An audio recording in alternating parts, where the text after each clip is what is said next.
Explosions and gun attacks left at least 3 people dead and several injured in Cali on Tuesday. And 4 out of the 12 activists and crew members of the humanitarian ship Madeline have been deported by the Israeli regime after being illegally kidnapped in international waters. In Austria, at least 10 people died and 12 were injured during a shooting at a school in the city of Graz.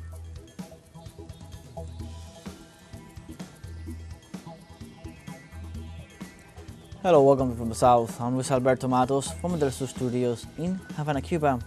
We begin with the news. Stay with us.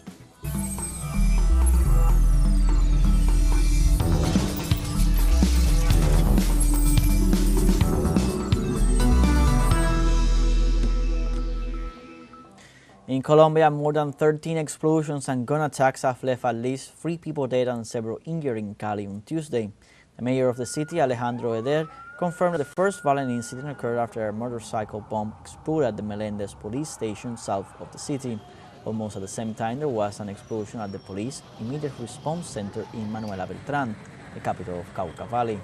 In addition, separate explosions were reported in towns of Corinto, Bordo, and Jamundi. Detonations seemingly targeting police stations and other municipal buildings occurred amid a wave of violence in Cali, the country's third largest city, and just days after the attempted assassination of former presidential pre-candidate Miguel Uribe in Bogotá.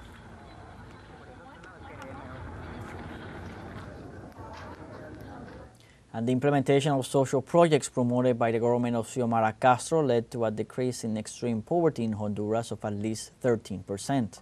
According to an analysis, the national poverty rate was 62.9% between 2021 and 2024, compared to 73.6% under the previous right-wing governments.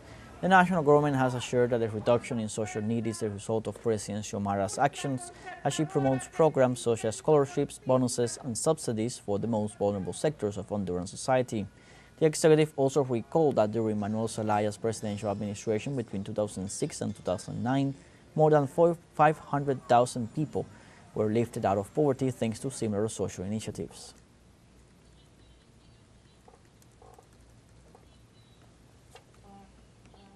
Meanwhile, in Argentina, opposition political parties, together with social movements and trade union centers, are on alert for the possible arrest of former President Cristina Fernández de Kirchner. During a public act on Monday, Cristina Fernández suggested her possible arrest was directly linked to her nomination to October's legislative election, which poses a threat to the government. This takes place amidst rumors that the Supreme Court of Justice would confirm a 6-year prison sentence for public works fraud, disqualifying her for life from holding public office. The former president called on the people to organize themselves and continue protesting in the streets against Milei's policies of austerity and hunger.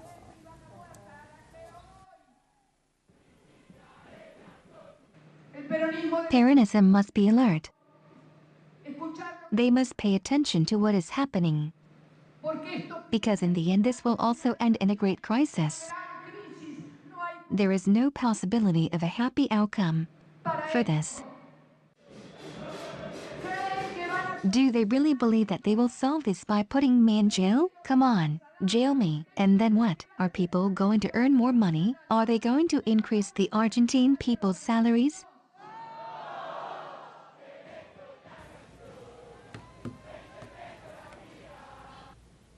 And in Brazil, former President Jair Bolsonaro testified for the first time before the Supreme Court on Tuesday as part of a trial over his role in the 2022 coup d'etat attempt. These ways, Bolsonaro and seven allies are being questioned by a panel of top judges over their participation in the multi-step scheme that intended to keep the far-right leader in office despite his defeat in polls to current President Luis Inácio Lula da Silva. Defendants stand trial on 5 counts, among them attempting to stage a coup and attempted violent abolition of the democratic rule of law, all of which Bolsonaro has repeatedly denied. If charged, the accused could be sentenced to decades in prison.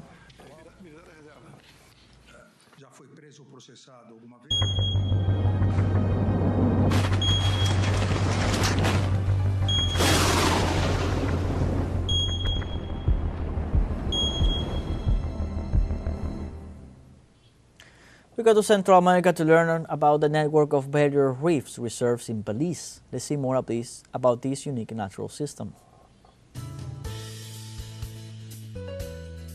El lugar posee la barrera de coral más grande del hemisferio norte. The site has the largest barrier reef in the northern hemisphere and includes hundreds of sand keys, mangrove forests, coastal lagoons, and estuaries. It is home to several endangered species such as turtles, manatees, and marine crocodiles of the Americas. There are 7 networks that concentrate the different stages of evolution of the reef. Algunas condiciones que afectaban a la zona como la extracción. Some conditions affecting the area, such as offshore oil extraction, development of unsustainable construction projects, and the destruction of marine ecosystems and mangroves, were some of the reasons why in 2009 it was added to the list of World Heritage Endangered, a space that meets the objective of informing the international community of warring situations that may be threatening some of the characteristics that allow the inscription of the space in the list of World Heritage of UNESCO. Dadas las acciones tomadas por el gobierno de Belice, Given the actions taken by the government of Belize, among such as the indefinite postponement of oil exploration and drilling, regulations to protect the mangroves, as well as the elimination of disposable plastic that affects marine ecosystems, among others. In 2018, after a meeting of the World Heritage Committee that took place in the Middle Eastern country of Bahrain, the decision was taken to remove it from the list of World Heritage in Danger. Con las distintas medidas, el gobierno del país centroamericano. With these different measures, the government of the Central American country showed its commitment to protect and safeguard the integrity of the reef, which have been a World Heritage Site declared by UNESCO since 1996.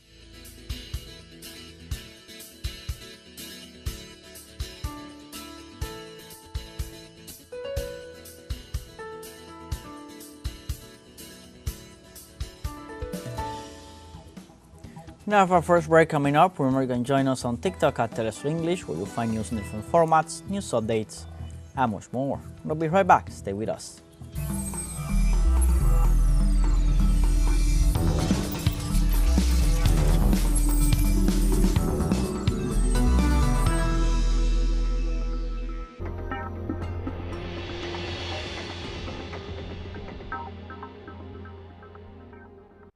El mundo se mueve constantemente y todos los días se generan nuevos sucesos. Se mueve la geopolítica mundial. Nos preguntamos qué hay detrás de cada acontecimiento, cuáles son las consecuencias y cómo nos afectan. Ante estas preguntas, buscaremos poner el punto en la i.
Welcome back. Palestine Gaza health authorities registered 52 civilians killed in the latest Israeli attacks against the Strip. Palestinian authorities reported 4 paramedics killed while doing humanitarian work in the Tufa neighborhood of Gaza City. Authorities added that 20 of Tuesday's victims were looking for food at a so-called food distribution center near the Netzarim corridor. During the attack, Israeli soldiers approached the supply center run by the Gaza Humanitarian Foundation and opened fire, seriously injuring at least 120 people.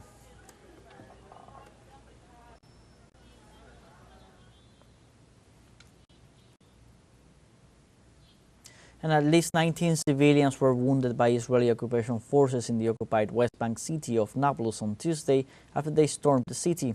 According to witnesses, 4 people, including a 17-year-old, were taken to hospital with contusions caused by blows from Israeli soldiers. The director of the Red Crescent Ambulance and Emergency Center in Nablus, Amit Ahmed, said that emergency teams had treated 15 cases of asphyxiation due to tear gas inhalation. Local media also reported that Saranese troops raided several houses and stores, causing destruction and looting in their wake.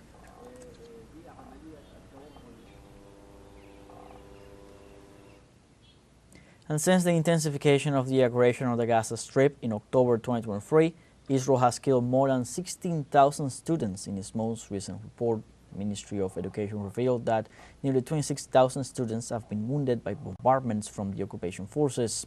It states that over 900 teachers and education workers have been killed, over 4,000 wounded, and almost 200 detained by Israeli troops.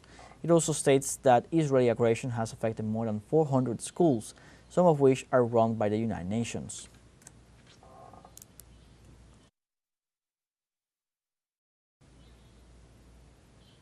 And in this regard, the Palestinian Journalists Union said the number of media professionals killed by Israel's Zionist forces rose to 227 after new raids. In the most recent Israeli attack against Gaza, Palestinian journalist Mohamed Abu Alouf and 3 other paramedics were killed while they were evacuating the wounded in a school used for displaced families. The Gaza government media office denounces that the largest unprecedented massacre of journalists is taking place and condemns the killings that the occupation forces have been carrying out since October 2023.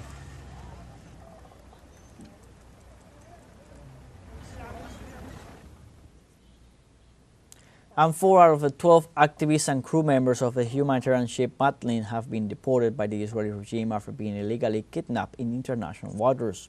The Freedom Flotilla Coalition, which launched the ship's mission, confirmed on Tuesday the deportation of activists Greta Thunberg, Baptiste Andre, Omar Fayyad, and Sergio Toribio, while informing the 8 remaining crew members are still detained.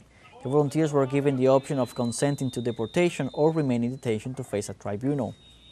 In this context, the coalition encouraged some of the activists to agree to expedited return to advocate for the release of their fellow participants.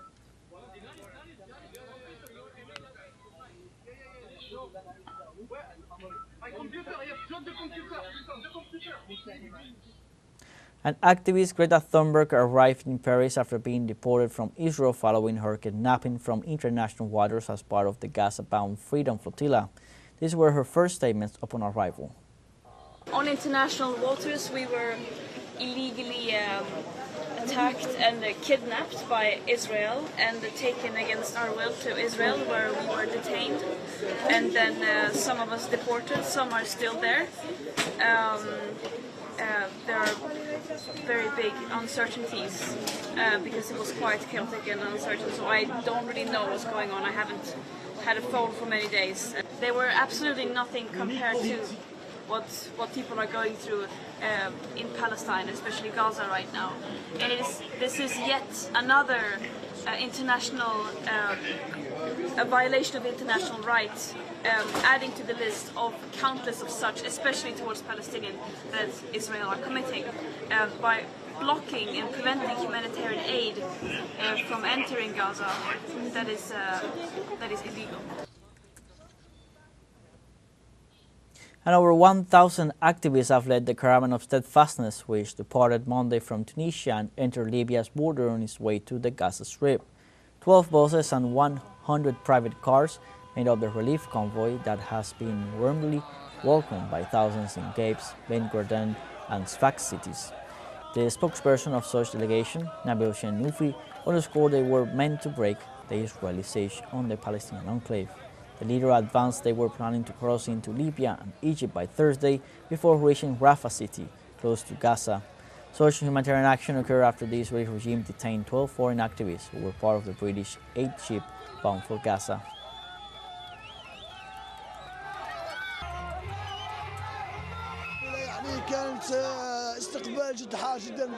We received a very warm and cheerful welcome here, which is truly encouraging for us from our free Tunisian brothers. God willing, the Maghreb region will unite, as one to break the blockade imposed on Gaza. The organizing committee has reassured participants that facilities will be provided at the main gathering point in Cairo and on the way to Rafah. We will try to reach the closest point, perhaps El Arish or the Rafah border crossing. The main thing, which I repeat to our people and to the free people of the world, is to send a strong message.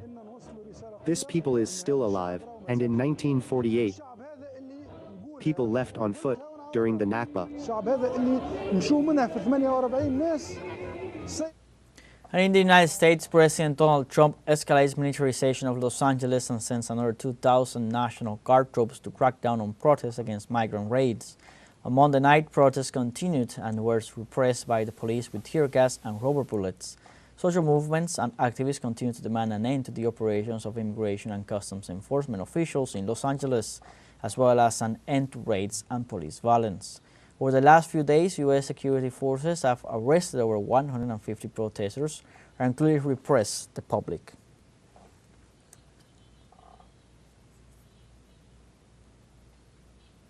And in this context, on Tuesday, Democratic members of California's congressional delegation accused President Donald Trump of creating a manufactured crisis in Los Angeles with his orders to send in National Guard troops and Marines. Chaos is the bait, and the switch is a constitutional crisis and power grab. Trump created this political distraction to divide us and keep our focus away from his policies that are wreaking havoc on our economy and hurting working families. He's not keeping us safe.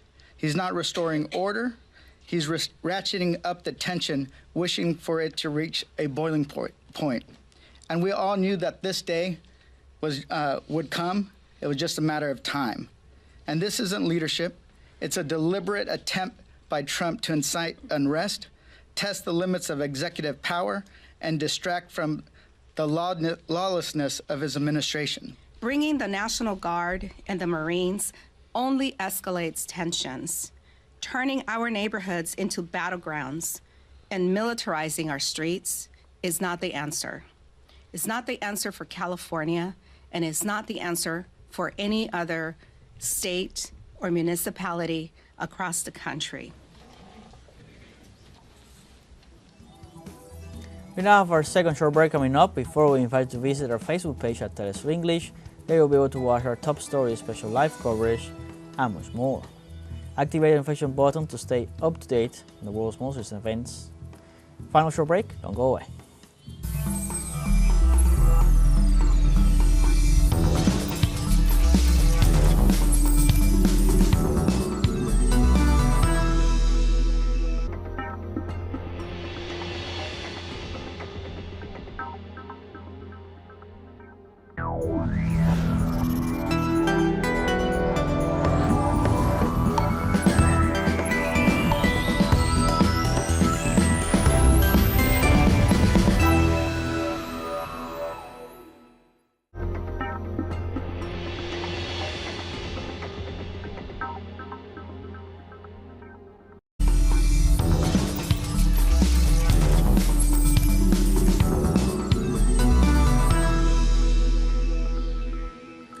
Welcome back. In Austria, at least 10 people died and 12 were injured during a shooting at a school in the city of Graz.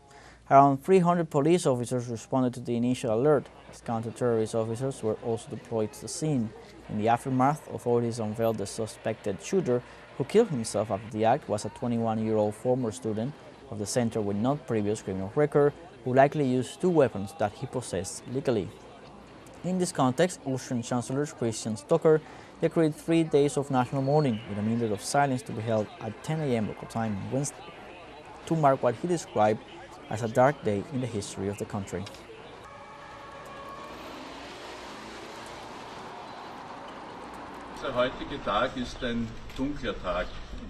This day is the darkest day in the history of our country. The school shooting is a national tragedy that has deeply shaken us. Through this unimaginable act, 9 people were suddenly torn from their lives. There are no words to express the pain, bewilderment, and grief. The entire Austrian nation is in shock. My thoughts and deepest sympathies are with the bereaved, the families, and those who have lost a child. In the United Kingdom, delegations from China and the United States held second day of trade negotiations in London with the aim of reaching an agreement on exports of strategic goods such as rare earths.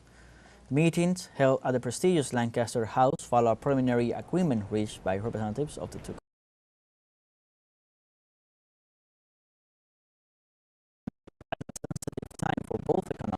sensitive time for both economies, with Chinese exports to the United States falling 34.5% in May, the biggest drop since February 2020. The U.S. delegation includes the Secretary of the Treasury, Scott Bessent, Commerce Secretary Howard Lutnick, and Trade Representative Jamieson Greer. Chinese counterpart is led by Vice Premier Li Fan.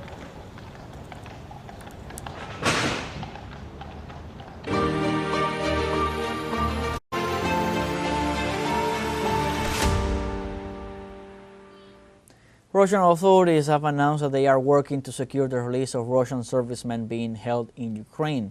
The head of a Russian delegation, Vladimir Medinsky, said that the return of soldiers from captivity to Russia had begun following the agreements reached in Istanbul, and that all efforts would be made to return them as soon as possible. He also announced that the first group of Russian servicemen under 25 years of age had been returned from Kiev, and that an equivalent number of Ukrainian prisoners had been handed over in exchange. The Russian government announced that it would hand over the bodies of 6,000 Ukrainian servicemen who had been killed. However, the Ukrainian side did not show up at the agreed location.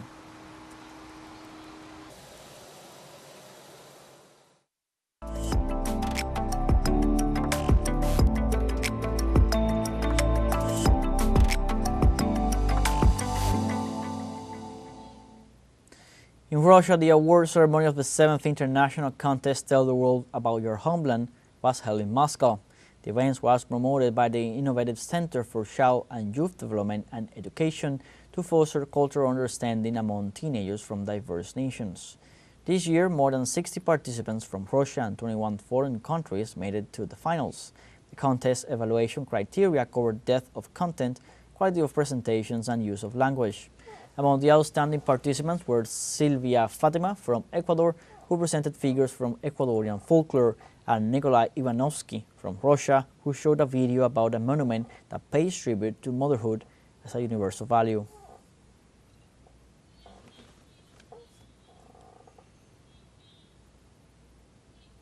And an exhibition was inaugurated at the Natural History Museum of China in Beijing, celebrating the multifaceted talent of Leonardo da Vinci. This exhibition, entitled Harmony of Time and Space, unveiling the artistic science and natural rhythms of Leonardo da Vinci, presents 190 pieces, including authentic works, manuscripts, designs, and digitally restored masterpieces such as The Smooth Monkey and The Last Supper. The exhibition, which runs through October 20th, offers a comprehensive overview of Leonardo da Vinci's innovative ideas that impacted art, science, and technology.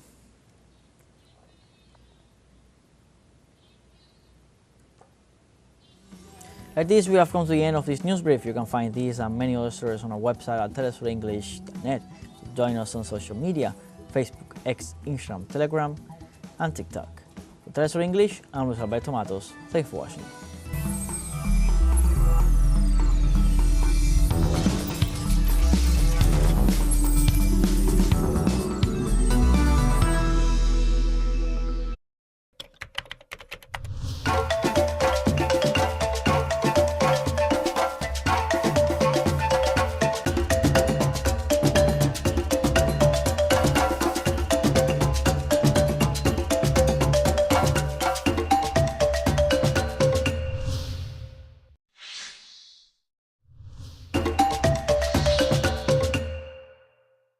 There are events that shock the world. Every piece of news becomes a story, and we bring those stories to your screen, because the voices of the people are the protagonists. From the South, get connected and stay informed through a multi-platform, only on TeleSUR.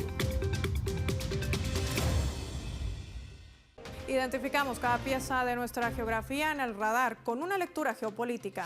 Y es que hay procesos que impactan en medio de la construcción de un mundo pluripolar. La nueva era de las relaciones económicas, sociales y culturales está marcando esta nueva hoja de ruta. A través del análisis vamos a encontrar el vector clave de cada proceso. El mapa de lunes a viernes solo por TeleSUR.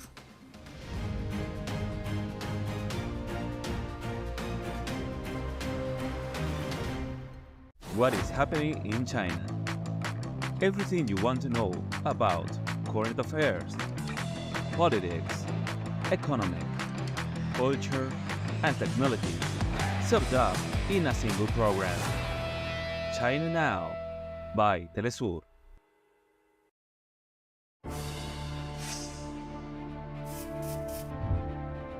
Millones se forjan nuevos caminos con la esperanza de un futuro mejor. Cruzan líneas imaginarias hacia lo desconocido. Conozcamos las historias de quienes viven entre fronteras. Todos los jueves, solo por TeleSUR.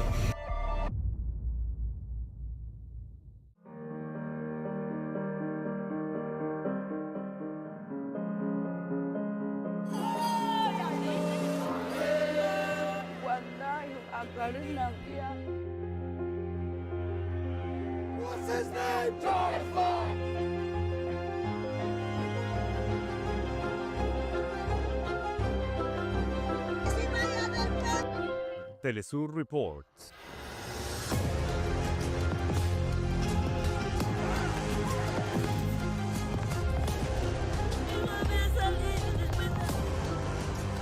Only on TeleSUR.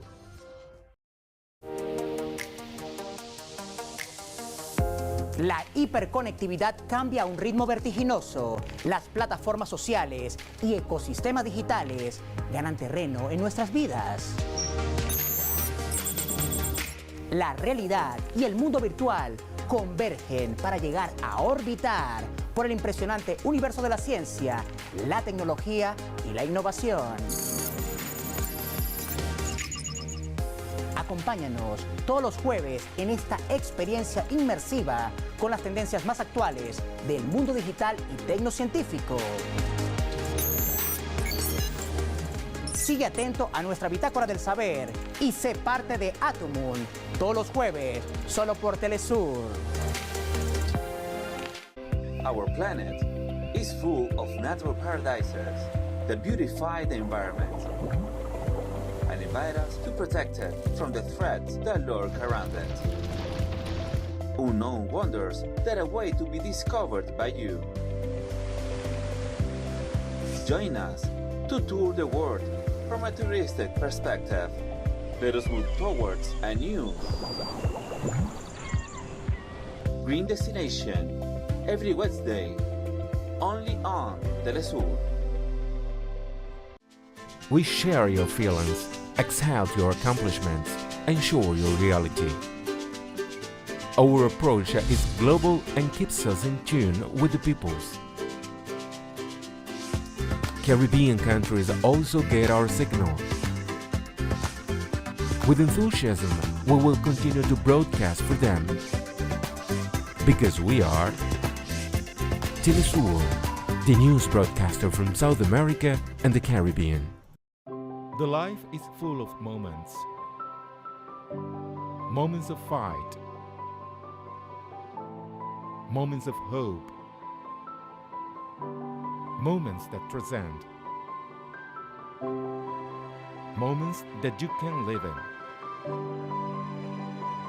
TeleSUR documentaries.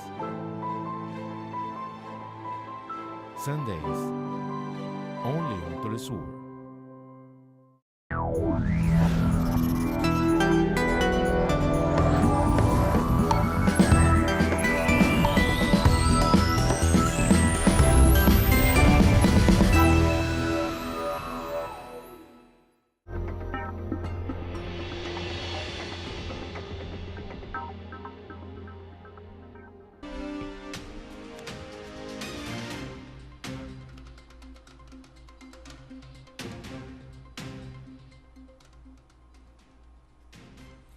Hi, how are you doing? AgroAlba aims at impacting food sovereignty for the development of the peoples, and not only of those who are part of the alliance. Today, let's mull over the impact of AgroAlba, a mega project aimed amid Trump's pressure. Welcome to the map.